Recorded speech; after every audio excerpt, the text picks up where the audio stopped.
ان اللہ و ملائکتہ یصلون علی النبی یا ایھا الذین آمنوا صلوا علیہ وسلموا تسلیما ان الذین یؤذون اللہ ورسولہ لعنهم اللہ فی الدنیا والآخرہ وأعد لهم عذابا مہینا نحمدہ ونصلی علی رسولہ الکریم اما بعد فاعوذ باللہ من الشیطان الرجیم بسم اللہ الرحمن الرحیم رب اشرح لی صدری ویسر لی امری واحلل عقدۃ من لسانی یفقہوا قولی رب زدنی علما رب زدنی علما رب زدنی علما آمین یا رب العالمین۔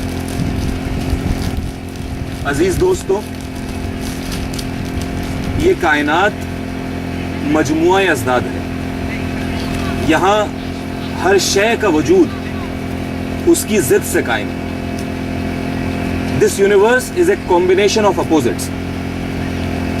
اگر تاریکی نہ ہو تو روشنی کا کیسا تصور؟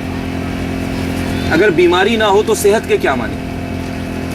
اگر پریشانی نہ ہوئے تو راحت کا کیا آئیڈیا ہو سکتا ہے؟ اگر بدصورتی نہ ہو تو خوبصورتی کا کیسا وجود؟ اور اگر موت ہی نہ ہو تو زندگی کو کون شخص نعمت تسلیم کرے؟ یہاں ہر شے کی خوبصورتی اور اس کا وجود اس کی ضد کے ساتھ منسلک ہے، مشروط ہے۔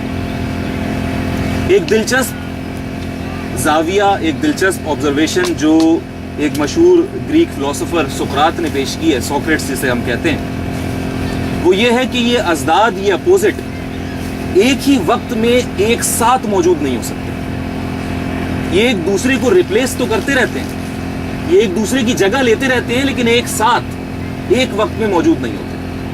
They cannot coexist together. The beginning of one is the sure termination of the other۔ کیا مطلب؟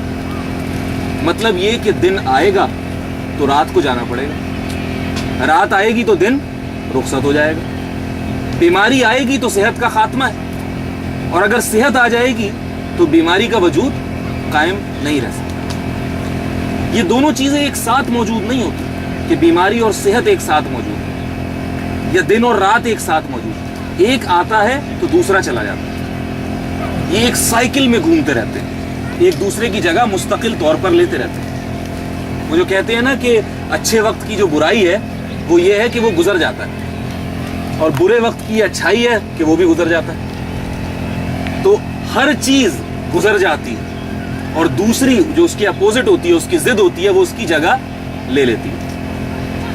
تو اس موقع پر اب ذرا سوچئے کہ زندگی کی ضد کیا ہے؟ زندگی کی ضد ہے موت۔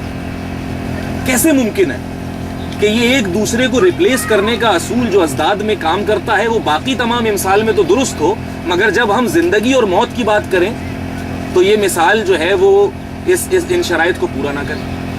تو یعنی سقراط کے بقول یہ حیات بعد الموت کی ایک دلیل ہے کہ جس طریقے سے دن اور رات ایک دوسرے کو ریپلیس کرتے ہیں، اسی طریقے سے زندگی اور موت ایک دوسرے کو ریپلیس کرتے ہیں۔ زندگی، موت، موت، زندگی، انلیس کہ اس کے تخلیق کرنے والا اس کو روک دے، ان اصولوں کو روک دے، جو نیچرل فینومینا بنایا گیا ہے اس کو بریک اپ کر دے۔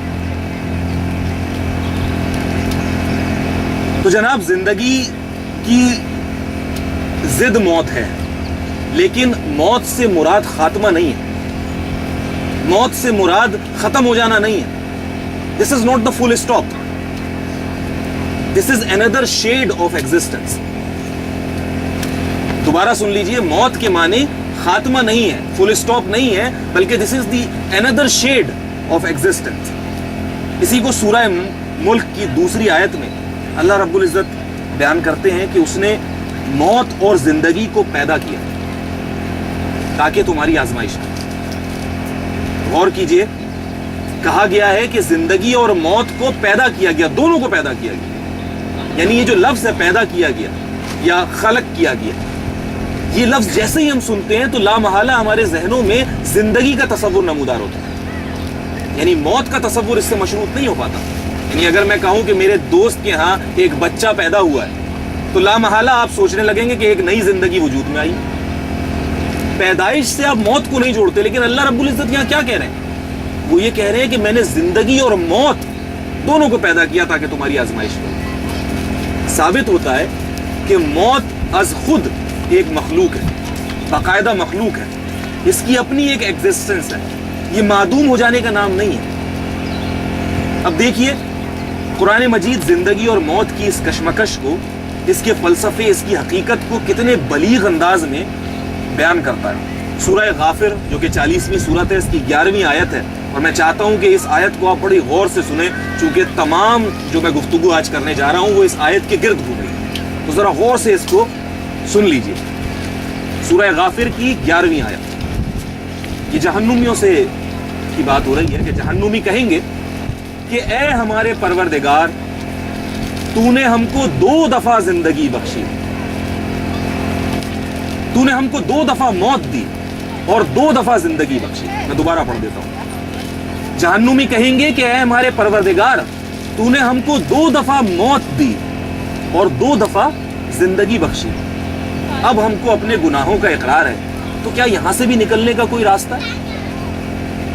یہ وہ مکالمہ ہے جو جہنمیوں کا ہے, جو جہنمی اس وقت کہیں گے کہ اے ہمارے رب, تو نے ہمیں 2 دفعہ موت دی اور 2 دفعہ زندگی دی, تو یہاں سے بھی نکلنے کا کوئی راستہ ہے؟ آج ہمیں اعتراف ہے اپنے گناہوں کا.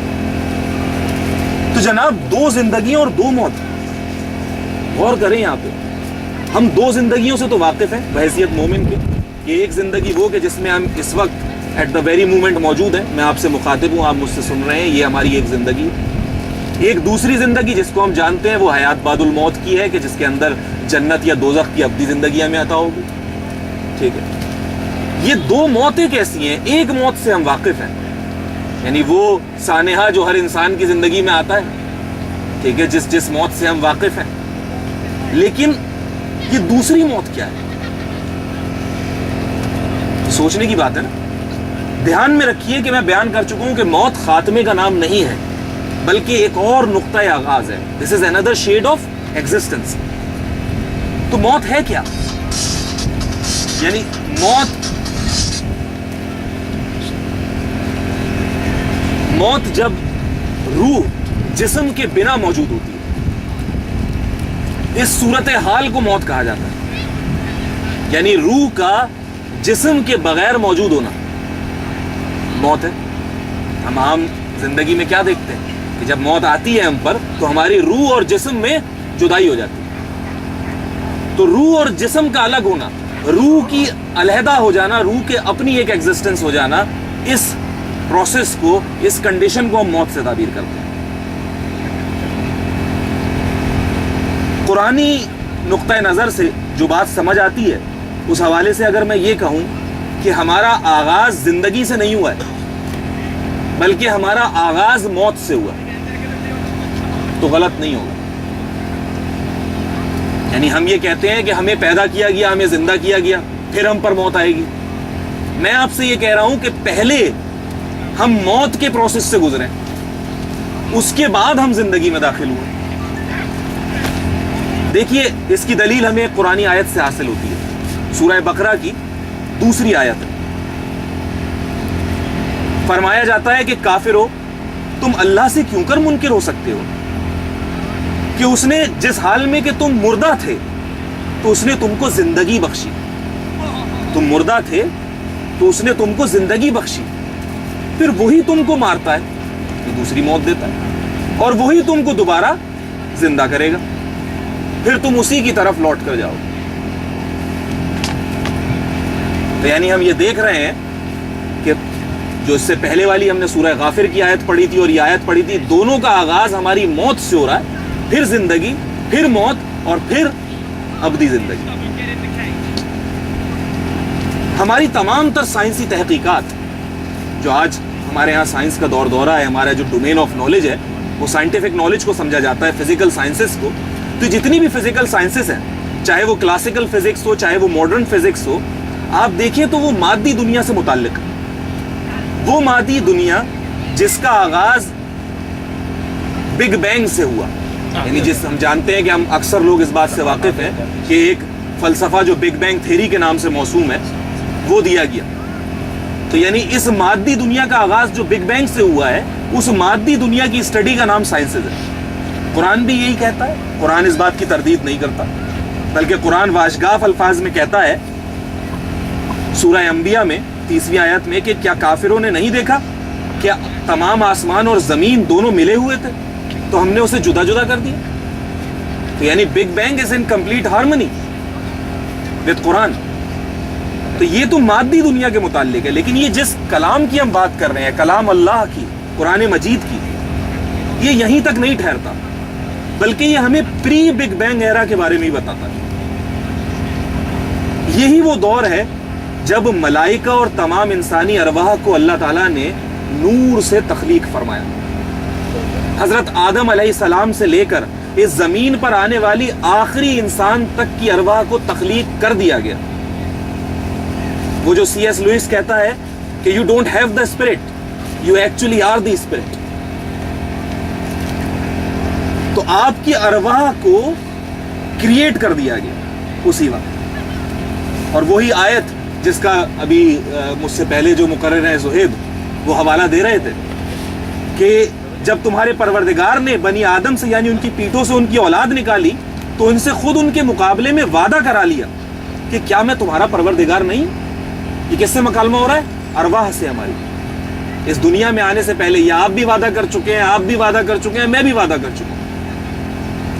جب تمہارے پروردگار نے آدم سے ان کی پیٹھوں سے ان کی اولاد نکالی اور ان سے ان کے مقابلے میں وعدہ کر لیا کہ کیا میں تمہارا پروردگار نہیں ہوں، تو وہ کہنے لگے کہ کیوں نہیں؟ قالو بلا، کیوں نہیں، ہم گواہ ہیں، آپ ہی ہمارے پروردگار ہیں. یہ اقرار اس لیے کرایا تھا تاکہ قیامت کے دن یہ نہ کہنے لگیں کہ ہم کو تو اس کی خبر ہی نہیں تھی.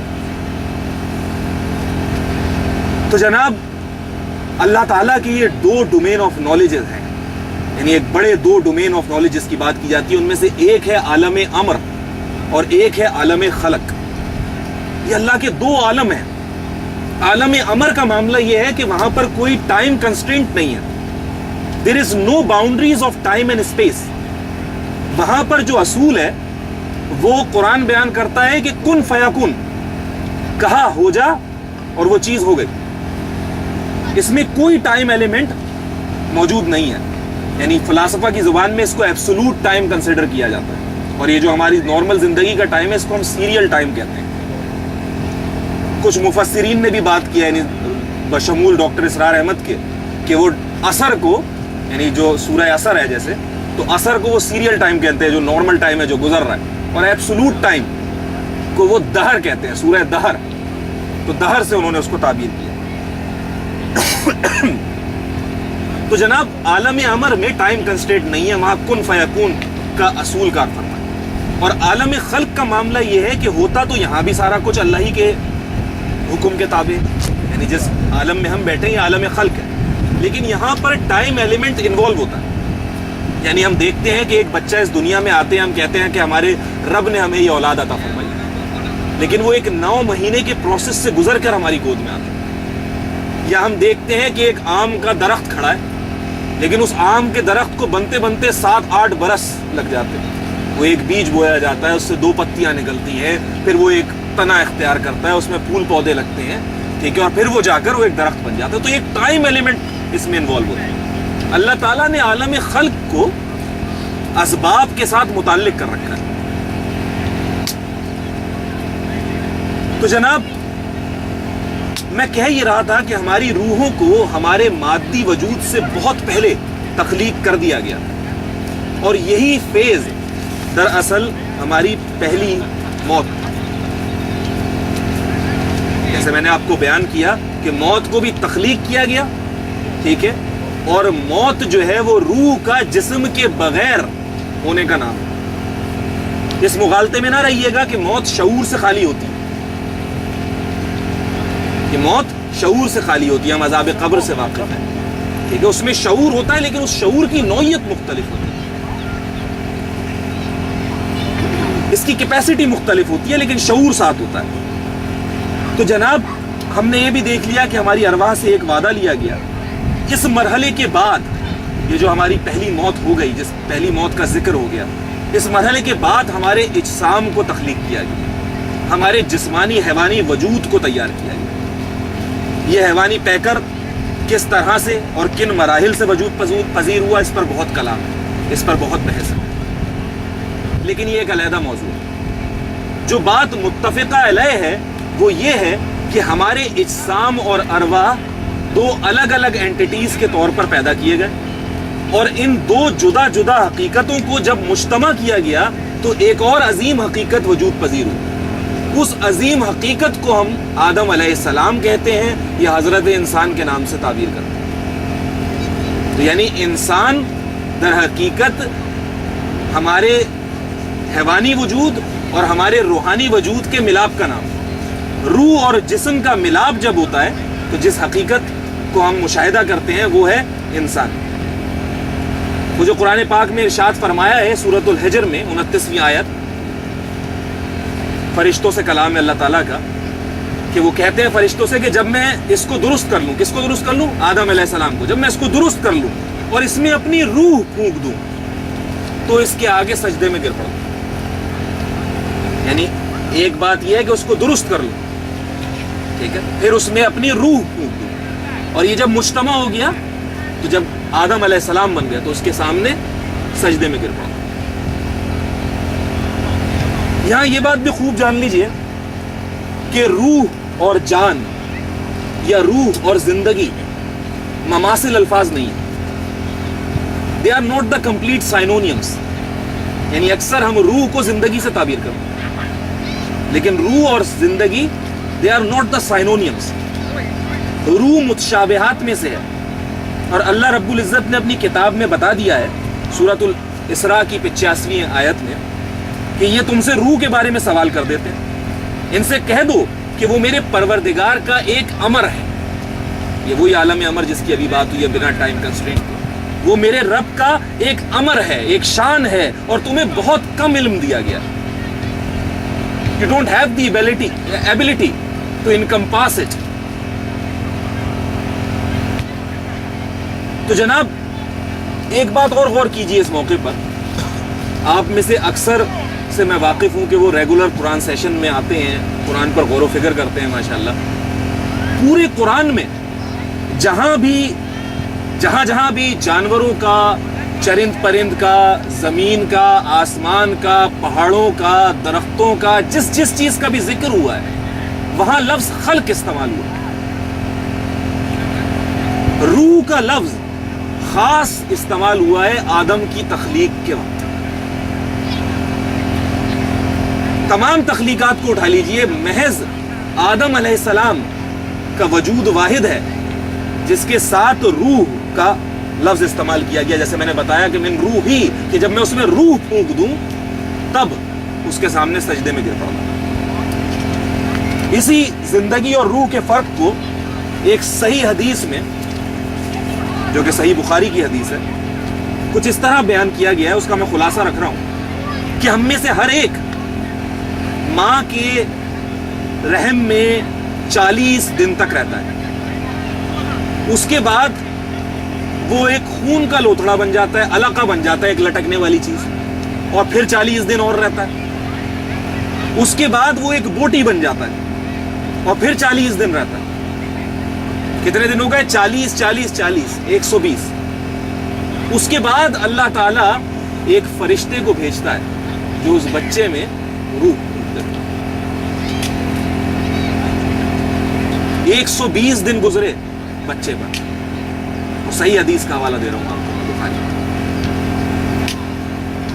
اس میں روح پھونک دیتا ہے 120 دن کے بعد۔ ہم جانتے ہیں کہ اس سے پہلے زندگی تو موجود ہوتی ہے۔ آپ میں سے اکثر جو ہیں وہ باپ بنے ہیں، آپ جانتے ہیں کہ بچے کی دھڑکن کا مشاہدہ چند ہفتوں میں ہی ہو جاتا ہے، ٹھیک ہے، اور اس کا ہی کیا ذکر، ہم جانتے ہیں کہ وہ جو ڈراپ آف سیمن ہے اس کے اندر بھی لائف ہوتی ہے، ٹھیک ہے۔ تو زندگی تو موجود ہوتی ہے لیکن روح ایک جداگانہ حقیقت ہے۔ 120 دن کے بعد ایک فرشتہ بھیجا جاتا ہے جو اس بچے میں روح پھونک دیتا ہے۔ تو جناب یہ بات ہو رہی تھی دوسرے مرحلے کی کہ انسان کو زندگی عطا کی گئی۔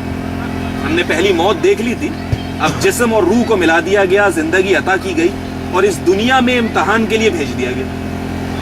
تو جو قرآن کریم میں سورہ زاریات میں بتا دیا گیا 56ویں آیت کہ ہم نے نہیں پیدا کیا انسان اور جنات کو مگر اس لیے کہ وہ ہماری عبادت کریں۔ میں جانتا ہوں کہ آپ سب اس سے واقف ہیں۔ اسی طریقے سے سورہ بقرہ کی 155ویں آیت کے اندر یہ بات بتا دی گئی کہ ہم تمہیں کبھی خوف سے اور کبھی بھوک سے اور مال سے اور جانوں سے اور میووں کے نقصان سے تمہاری آزمائش کریں گے۔ یعنی یہ دنیا کی حقیقت بتائی جا رہی ہے، اس زندگی کی تمہاری آزمائش کریں گے، اور صبر کرنے والوں کو بشارت سنا دو، خوشخبری سنا دو۔ کس چیز کی خوشخبری؟ جنت کی خوشخبری، جس کا بھی ذکر ہوا کچھ دیر پہلے۔ تو ہمیں یہ بات سمجھ آ جاتی ہے کہ اس دنیا میں آنے کا مقصد کیا ہے۔ اس دنیا میں آنے کا مقصد ہے ایک امتحان سے گزرنا، ایک آزمائش سے گزرنا، اور وہ آزمائش مختلف طریقوں سے اللہ تعالی ہم پر برپا کرتے ہیں۔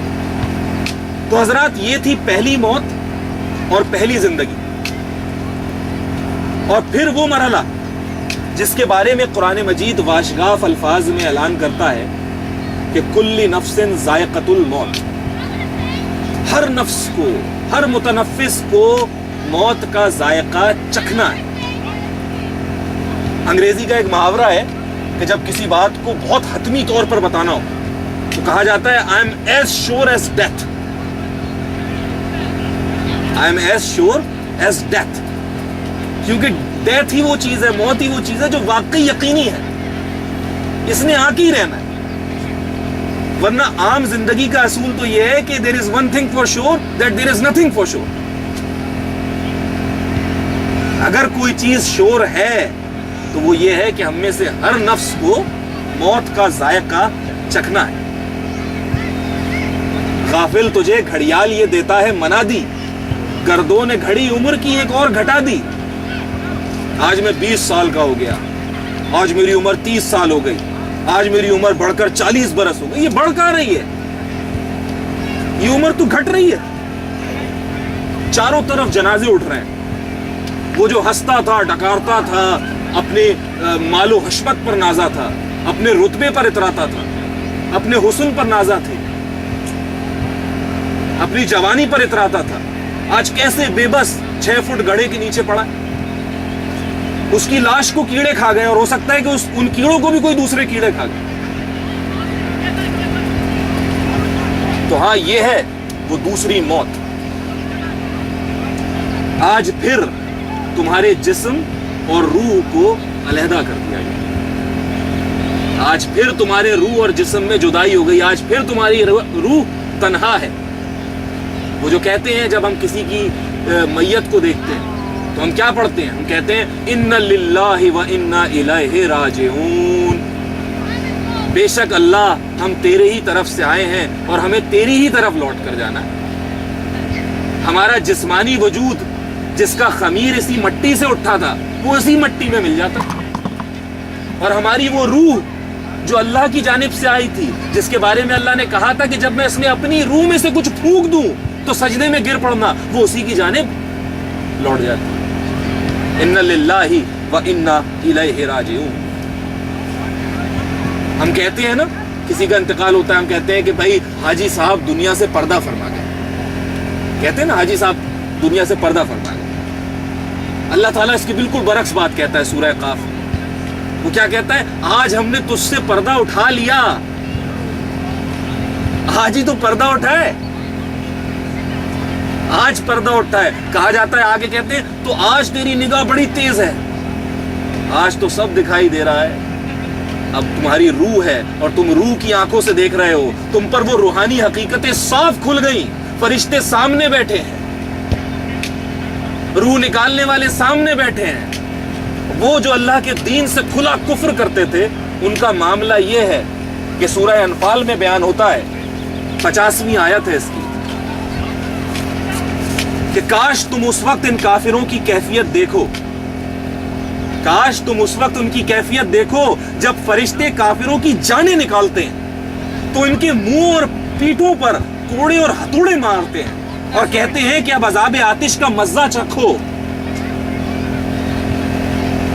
یہ ہے وہ وقت، یہ ہے وہ دوسری موت، بہت سخت، بہت سخت، بہت سخت۔ پھر فرشتے اس روح کو اپنے ساتھ اٹھا کر لے کر جاتے ہیں یا حدیث میں آتا ہے اگر کہ وہ نیک روح ہوتی ہے تو اسے مخمل کا لباس پہنایا جاتا ہے، اگر وہ بری ہوتی ہے تو اسے ایک بدبودار بلینکٹ میں ریپ کر دیا جاتا ہے اور پہلے آسمان پر جاتے ہیں۔ تو اگر وہ نیک روح ہوتی ہے تو اس کو مرحبا کہا جاتا ہے، اس کے لیے دروازے کھلتے ہیں، ٹھیک ہے، اور اگر بد ہوتی ہے تو کہتے ہیں کون ہے جس کی بدبو سے سارا آسمان جو ہے وہ بدبودار ہو رہا ہے، اسے لے جاؤ، اس کے لیے دروازہ نہیں کھولا جاتا۔ پھر دوسرے آسمان، پھر تیسرا، اور پھر 7ویں آسمان تک یہ بات جاتی ہے۔ اور جو نیک ہوتا ہے وہ مشاہدہ کرتا ہے، اسے مرحبا کہا جاتا ہے، اسے بہترین نام سے پکارا جاتا ہے، ٹھیک ہے، اور جو بد ہوتا ہے اس کو بدترین نام سے پکارا جاتا ہے اور اس کے لیے دروازے نہیں کھولے جاتے۔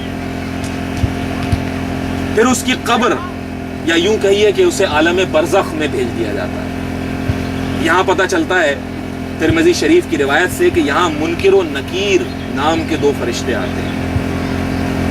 ترمذی شریف کی روایت ہے، ابو ہریرہ رضی اللہ تعالیٰ عنہ نے اسے نیریٹ کیا ہے۔ یہاں منکر اور نکیر کے نام سے 2 فرشتے آتے ہیں اور وہ 3 سوال پوچھتے ہیں۔ کتنے سوال پوچھتے ہیں؟ 3 سوال۔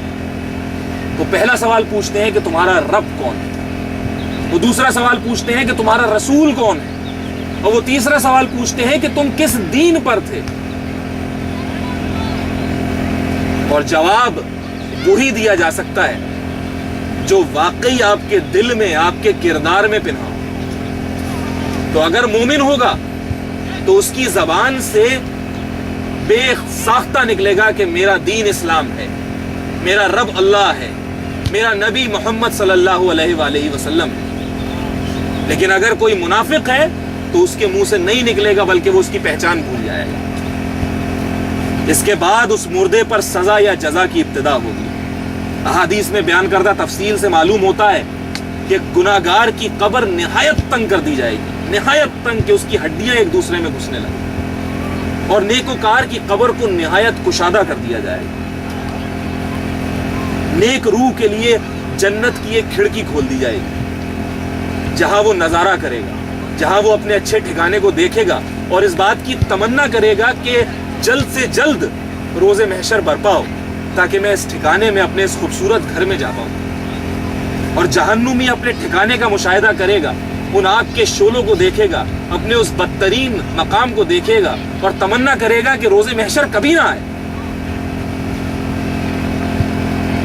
تو جناب قرآن اسے کچھ یوں بیان کرتا ہے، سورہ غافر کی 46ویں آیت ہے، یہ آل فرعون سے خطاب ہے۔ اس میں یہ کہا گیا ہے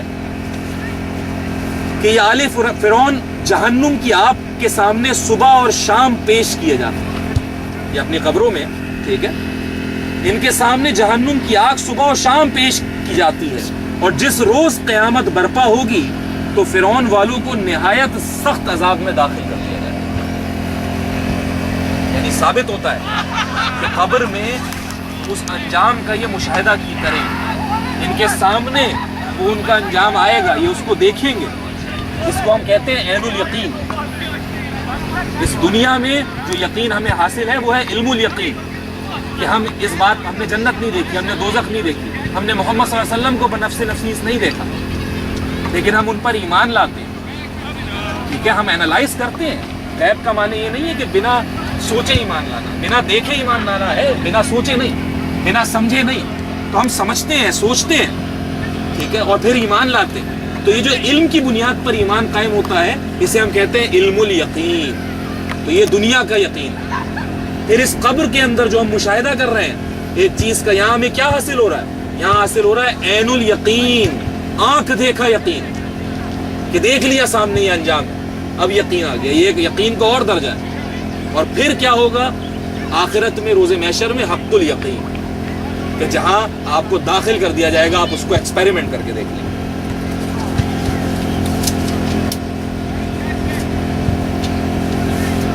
جناب یہ بھی احساس ہوتا ہے کہ جس طرح خواب کی کیفیت، یعنی ہم خواب دیکھتے ہیں تو بالکل حقیقی معلوم ہوتی ہے، اور اس میں گزری کیفیات ہمارے اجسام پر متاثر ہوتی ہے۔ مثال کے طور پہ آپ ایک خواب دیکھتے ہیں کہ کوئی شخص آپ کے پیچھے خنجر لیا دوڑ رہا ہے اور آپ اس سے بچ کر بھاگ رہے ہیں، یا آپ کسی عمارت سے گر گئے۔ ایسے میں آپ کی آنکھ اچانک کھلتی ہے اور آپ دیکھتے ہیں کہ آپ پسینے میں شرابور ہیں، آپ کی سانس تیز تیز چل رہی ہے، آپ ہانپ رہے ہیں، آپ پر ایک خوف کی کیفیت طاری، ایسا معلوم ہو رہا ہے کہ واقعی آپ 10 میل دوڑ لگا کر آئیں. ایسا ہی ہوتا ہے. حالانکہ خواب اس ریالٹی سے مختلف تھا جس کو ہم نے دیکھا. تو جو معاملہ ہماری روح کے ساتھ پیش آیا اس کا براہ راست اثر ہمارے جسم پر نمودار ہوا. تو یہ معلوم ہوتا ہے کہ حالت موت کے بعد بھلے ہمارے اجسام مٹ جاتے ہیں، ٹھیک ہے، ہو سکتا ہے اسے کوئی درندہ کھا جائے، ہو سکتا ہے وہ ذرات کی صورت میں، ایٹمز کی صورت میں بکھر جائے، ٹھیک ہے، لیکن ان کا کوئی ربط، ان کا کوئی کنیکشن اللہ رب العزت اس روح کے ساتھ قائم رکھتے ہیں. کیسے رکھتے ہیں یہ متشابہات میں سے ہے، واللہ عالم، لیکن اس روح کا اس جسم کے ساتھ کوئی نہ کوئی تعلق باقی رہتا ہے. اس بارے میں فرائڈ کی رائے بڑی زبردست ہے. یہاں ہمارے ساتھ ایک سائیکیٹرسٹ بھی موجود ہے، ہمارے راہیل صاحب، ڈاکٹر راہیل صاحب، مجھے نظر نہیں آ رہے اس وقت. اچھا ہو رہا ہے، بالکل. تو فرائڈ کو بابا نفسیات بھی کہا جاتا ہے، فادر آف سائیکالوجی. اس کی تحقیقات بڑی اہم ہے. وہ کیا بیان کرتا ہے؟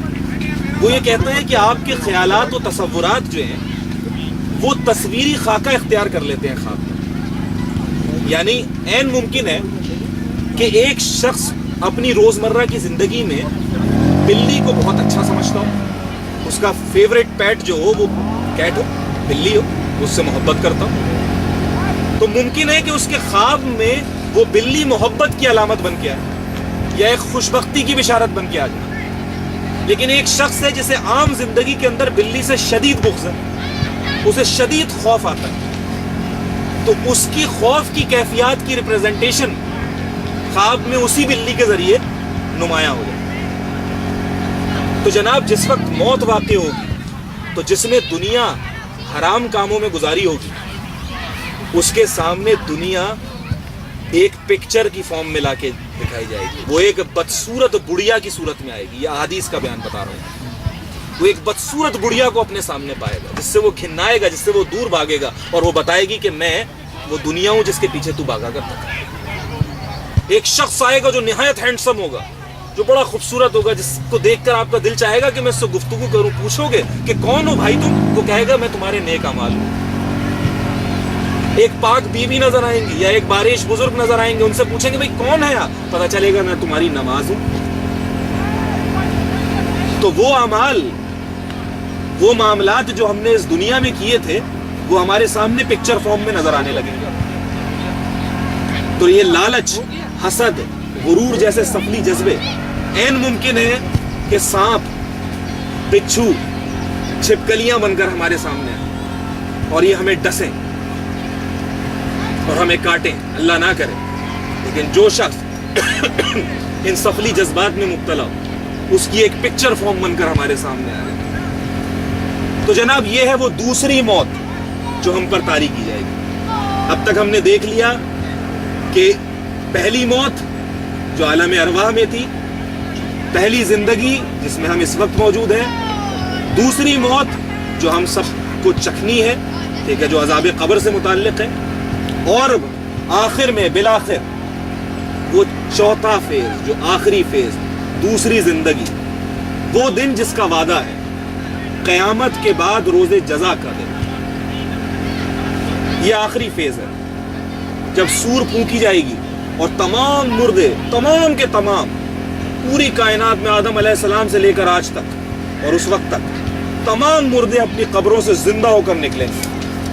اور قرآن میں ارشاد ہے سورہ یاسین کے اندر 52ویں آیت، وہ کہیں گے کہ آئے ہائے کس نے ہمیں ہماری خواب گاہوں سے جگا دیا، کس نے ہمیں ہماری خواب گاہوں سے جگا دیا. یہاں بھی دیکھ لیجئے، خواب گاہوں سے جگا دیا. یہ وہ دن ہے جب ہر شخص کا حساب ہوگا اور بالآخر جنت یا دوزخ میں میرٹ کی بنیاد پر آپ کو ہمیشہ کے لیے انٹری کر دی جائے گی.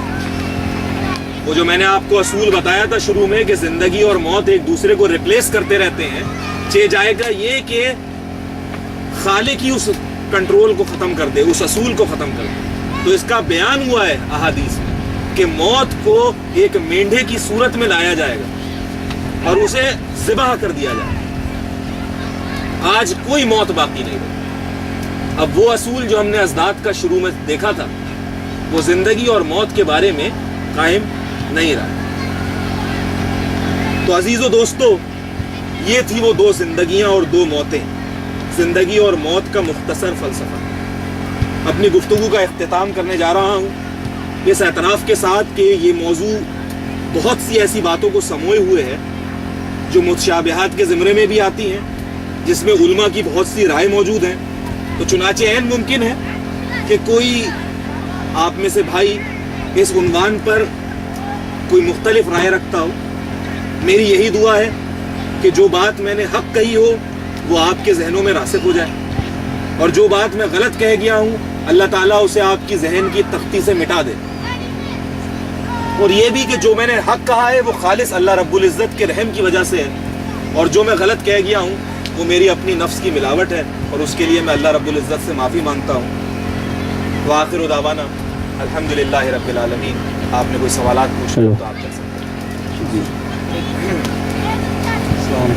اچھا، میرا یہ سوال ہے کہ آپ نے اسٹاک میں دو ڈیوائڈ تھے، ایک جو تھا وہ یہ تھا کہ آپ نے کچھ چیزوں کا مرنے کے بعد کی زندگی کے بارے میں جو ہوں گے معاملات، اس کو آپ نے ان کو ٹچ کیا، اور دوسرا اس سے پہلا جو پورشن تھا اس میں آپ نے کچھ کانسیپٹ ٹچ کیے، جس میں آپ نے یہ کہا کہ دو عالم ہیں، ایک عالم میں خلق ہے اور ایک عالم میں امر ہے، اور آپ کی خلق کو جو ہے ٹائم اینڈ اسپیس میں باؤنڈ کیا، اور آپ کا عالم امر جو ہے ٹائم اینڈ اسپیس میں باؤنڈ نہیں ہے۔ ہم اللہ تعالیٰ کی ذات کو کہتے ہیں کہ اللہ تعالیٰ کی ذات لامحدود ہے، تو وہ ٹائم اور حدود کا جو تعین کرتے ہیں وہ ٹائم اور اسپیس کی بنیاد پہ کرتے ہیں، یہ حدود ہے، ٹھیک ہے نا؟ تو جتنی بھی مخلوق ہے وہ ٹائم اینڈ اسپیس میں باؤنڈ ہے، وہ حدود ہیں۔ تو یہ عالم امر میں کا مطلب کیا ہوا؟ آپ کہہ رہے ہیں کہ اللہ تعالیٰ کی ذات کہہ رہے ہیں، یا پھر کوئی اور عالم ہے جو کہ لامحدود ہے، جس کی کوئی ابتدا نہیں تھی، کوئی انتہا نہیں تھی، اور جس کی کوئی حدود اسپیس کے حوالے سے نہیں؟ ایک تو میرا یہ سوال تھا۔ میرا ایک اور سوال ہے، میں بعد میں پوچھوں ابھی میں پہلے اس کا جواب دے لیتا ہوں۔ عالم امر اور عالم خلق سے مراد یہ کہ اللہ تعالیٰ، واقعی آپ نے درست کہا، اس میں کون مومن اختلاف کر سکتا ہے کہ اللہ تعالیٰ کسی باؤنڈریز کا پابند نہیں ہے، لیکن اللہ رب العزت نے کچھ ڈسپلنس بنائے، کچھ پرنسپلز بنائے، جیسے مثال کے طور پر، اور اپنی ذات کے لیے بھی بنائے، اور اس نے خود ہی بنائے۔ مثال کے طور پہ اس نے یہ کہا کہ میں نے اپنی رحمت کو اپنے غضب پر غالب کر دیا، اور یہ کہا کہ میری سنت کبھی تبدیل نہیں ہوتی۔ یعنی بہت سی باتیں نا، مثال کے طور پہ اللہ تعالیٰ سب کر سکتے ہیں، تو کیا اللہ تعالیٰ ایک ایسا پتھر بنا سکتے ہیں جو وہ خود نہ اٹھا سکتے؟ سوالات کیے جاتے ہیں نا احمد پہنا سے، ٹھیک ہے، یہ کیے جاتے ہیں اس طریقے کے۔ یا وہ کوئی اور خدا بنا سکتے ہیں، نعوذ باللہ من ذالک، ٹھیک ہے۔ تو اللہ تعالیٰ کر سب کچھ سکتے ہیں، ٹھیک ہے، لیکن اللہ تعالیٰ نے اپنے لیے بھی مختلف اپنی ایک سنت بنائی ہے، ٹھیک ہے، وہ کسی کے کہے سے نہیں کرتا، وہ اپنی مرضی سے کرتا ہے۔ تو عالم امر کے اندر اس نے جو بھی معاملہ کیا وہ بنا کسی ذریعے کے کیا۔ بھائی مثال کے طور پہ آج ہم یہ میز بناتے ہیں، تو یہ میز لکڑی سے بنی ہے، ہمیں لکڑی کی ضرورت پیش ہے، ٹھیک ہے، لکڑی درخت سے آئی ہے، درخت بیج سے آیا، ہر چیز ایک دوسرے سے جڑی ہوئی ہے، لیکن عالم امر کے اندر آغاز کسی شے سے نہیں ہے، یعنی وہ کریٹ ہو جاتا ہے ود آؤٹ اینی پریور ایگزسٹنس۔ اللہ تعالیٰ کہتے ہیں کن فیکن، اسباب سے مشروط نہیں ہوتی وہ بات۔ جبکہ عالم خلق کا اصول یہ ہے، جس کے اندر ہم اس وقت سانس لے رہے ہیں، ٹھیک ہے، کہ وہاں پر اللہ تعالیٰ نے اسباب سے متعلق کر دیا، اور کیوں کر دیا؟ اس لیے کہ امتحان مقصود ہے۔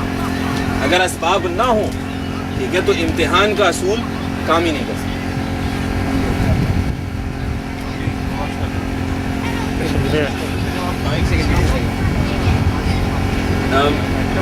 میرے خیال سے وہ بات سمجھنا چاہ رہے ہیں، مختلف قسم کا ہے۔ میں کروں گا، جب آپ ٹائم اینڈ اسپیس کی بات کریں نا، یہ بڑی اسپیسیفک ٹرمز ہیں۔ ٹائم کا مطلب ہے ایک وقت شروع ہوا اور ایک وقت ختم ہوا، اور یہ جو ہے یہ سائنٹیفک قسم کا کانسیپٹ ہے ٹائم اینڈ اسپیس کا۔ اسپیس کا مطلب ہے کوئی چیز جو کہ ایک جگہ گھیرتی ہے، اس کی اسپیس، میں جگہ گھیرا اور میں باؤنڈ ہوں ٹائم اینڈ اسپیس سے، اس لیے میں کہتا ہوں کہ میری حدود کا تعین ہوا ہوا۔ آپ جو بات کر رہے ہیں نا، وہ قوانین اللہ تعالیٰ نے جو بنائے وہ اس میں فٹ نہیں ہوتے۔ قوانین سچ کریشن نہیں ہے، آپ کہیں گے کہ کہ وہ جس کو آپ ٹائم میں میجر کریں اس قانون کا، یا پھر مجھے سمجھ میں اس بات نہیں ہے کہ آپ ٹائم اسپیس کو اس سے کیسے ریلیٹ کریں. میں آپ کی یہ بات کو سمجھ کر جواب کریں. آپ نے ٹائم کے کانسیپٹ کو پڑھا ہے یعنی سائنس کے حوالے سے؟ آپ نے تھیوری آف ریلیٹیوٹی کا مطالعہ کیا؟ ٹھیک ہے. ٹائم ڈائلیشن کانسیپٹ کو جانتے ہیں؟ اب مجھے یاد نہیں، بہت پہلے پڑھا تھا. ٹائم ڈائلیشن کا کانسیپٹ یہ ہے کہ اگر انسان آپ کو ایک ہلکی سی مثال دے رہا ہوں، یعنی جو جس ٹائم کو ہم سمجھتے ہیں، ٹھیک ہے، وہ ٹائم اور جو ٹائم کی ریالٹی ہے وہ کتنی ڈفرینٹ ہے، اس بات سے اندازہ لگائیں. میں زیادہ تفصیل میں نہیں جاتا کیونکہ بہت سارے لوگ ہیں. آئنسٹائن نے ایک ایگزامپل دیا. اس نے کہا ہے کہ جی 2 بھائی ہیں، دونوں جڑواں ہیں، ٹھیک ہے، دونوں 20 سال کے. ان میں سے ایک بھائی یہ ڈیسائیڈ کرتا ہے کہ میں اسپیس میں جا رہا ہوں، اور وہ ایک راکٹ کے ذریعے سفر کرتا ہے اس اسپیس میں. ٹھیک ہے. وہ راکٹ جو ہے وہ اسپیڈ آف لائٹ کے برابر جو ہے اسپیڈ کے ساتھ چلتا ہے اور وہ سفر کرتا ہے. ٹھیک ہے. 10 سال وہ اسپیس میں رہتا ہے. ٹھیک ہے. اور 10 سال بعد وہ زمین پر واپس آتا ہے. اب جب وہ زمین پر آتا ہے تو جو اس کا دوسرا جڑواں بھائی زمین پہ رہ رہا تھا وہ 20 سے 30 سال کا ہو چکا ہے. لیکن وہ شخص جو ابھی اوپر گیا تھا گھوم کے آیا تو وہ آج بھی 20 سال کا ہی ہے. سمجھ آتی ہے بات؟ نہیں آتی. لیکن یہ سائنٹیفک فیکٹ ہے. یہ ٹائم ڈائلیشن کانسیپٹ ہے، تھیوری آف ریلیٹیوٹی ہے. یعنی جب آپ اسپیڈ آف لائٹ سے ٹریول کرتا ہے ایک ماس تو آپ کے لیے ٹائم رک جاتا ہے، آپ کے لیے ٹائم ٹھہر جاتا ہے. اللہ کی ڈومین آف نالجز کیا ہے وی ڈونٹ نو. ٹھیک ہے. اور عالم امر اور عالم خلق کی ٹرمز جو میں نے آپ کے ساتھ استعمال کی ہے، ٹھیک ہے، یہ اس طریقے سے نہیں ہے کہ بالکل ایسے ہی منوہن قرآن میں بیان کر دی گئی. ٹھیک ہے. میں نے انفر کی ہے. ٹھیک ہے. جیسے مثال کے طور پہ قرآن کی ایک آیت یہ ہے کہ اللہ تعالیٰ نے فرمایا ہے کہ امر بھی میرا ہے اور خلق بھی میرا ہے. باقاعدہ اسپیسیفک کا ہے کہ امر بھی میرا ہے اور خلق بھی میرا ہے. ٹھیک ہے. تو یہ کانسیپٹ ہے، آپ اس سے ڈفر کر سکتے ہیں. ٹھیک ہے. یہ کوئی پرنسپلز میں نہیں ہے.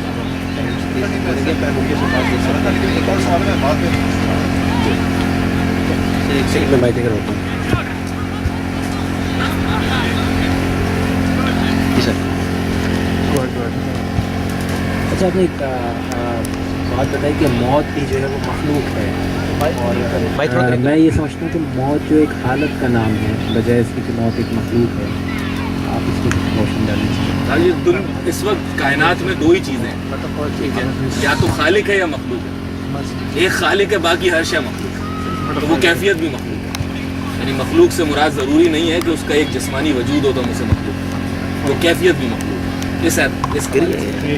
لیکن بعض چیزیں ایسی ہوتی ہیں کہ جو براہ راست تعلق نہیں رکھتی. مثال کے طور پہ ہم کہتے ہیں جی تاریکی کیا ہے، اندھیرا کیا ہے.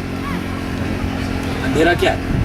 یعنی ہم کہتے ہیں بھائی اندھیرا کوئی چیز ہے، ہم کہتے ہیں ہاں اندھیرا ہے، لیکن اندھیرا کچھ بھی نہیں ہے. Darkness is only the mere absence of light. جب لائٹ نہیں ہوگی تو ڈارکنیس ہوگی. اصل وجود کس کا ہے؟ لائٹ کا. لائٹ کی غیر موجودگی کا نام ڈارکنیس ہے. یہ اپنی ایگزسٹنس نہیں رکھا ہوا، یہ اس کی ایبسنس کا نام ہے. اسی لیے ہم اسپیڈ آف لائٹ تو بتا سکتے ہیں، اسپیڈ آف ڈارکنیس نہیں بتا سکتے. پھر دوسرے سوال کی طرف پڑھتے ہیں. پہلی بات تو جزاک اللہ خیر. It's inspiring, but recently I've been going to all different lectures. سیاح تو امام الولکی کے لیکچر سن رہا ہوں، اور I've gone to the what I'd say is کہ صرف ایک کمنٹ ہے چھوٹا سا کہ اور ریکویسٹ کہ آپ نے تو بہت معاشرہ ٹائم کے حساب سے بڑا پریسائزلی اس کو آپ نے بیان کیا ہے. I will suggest, recommend brothers to go and read in tafsil as well, because there's more minute details which they will definitely going to benefit out of it. Number one. Secondly, time and space. I think جو confusion earlier آ رہا تھا, if I understand correctly, مجھے آپ correct کیجیے گا. The time اور space کی بات کرتے ہیں تو it gives a limit, the starting limit and the ending limit. I think us sense میں when we talk about Allah subhanahu wa ta'ala, it is not bound with time and space because there is no starting point, there is no end point. Whereas when we talk about the ruh, the amar, I think that's where they have the starting point. So اس لحاظ سے وہ attribute of time and space they don't fit in. Let's clarify. Does it make sense? Comment کیا ہے نا, انہوں نے کوئی سوال ایسا نہیں, پر عظیم آپ کچھ کہنا چاہتے نہیں, یعنی دیکھیں یہ بات درست ہے, یہ بات درست ہے. مجھے لگتا ہے کہ شاید اگر آپ دونوں بھائیوں کے ذہن میں یہ سوال پیدا ہوا ہے, یقیناً کوئی چوک ہوئی ہوگی مجھ سے اس معاملے میں جو یہ سوال آپ کے دماغ میں پیدا ہوا ہے, ورنہ میرا بھی کوئی معاملہ اس سے زیادہ نہیں ہے. ٹھیک ہے, میں یہی کہوں گا کہ ظاہر ہے اللہ تعالیٰ ٹائم اینڈ اسپیس سے آزاد ہے.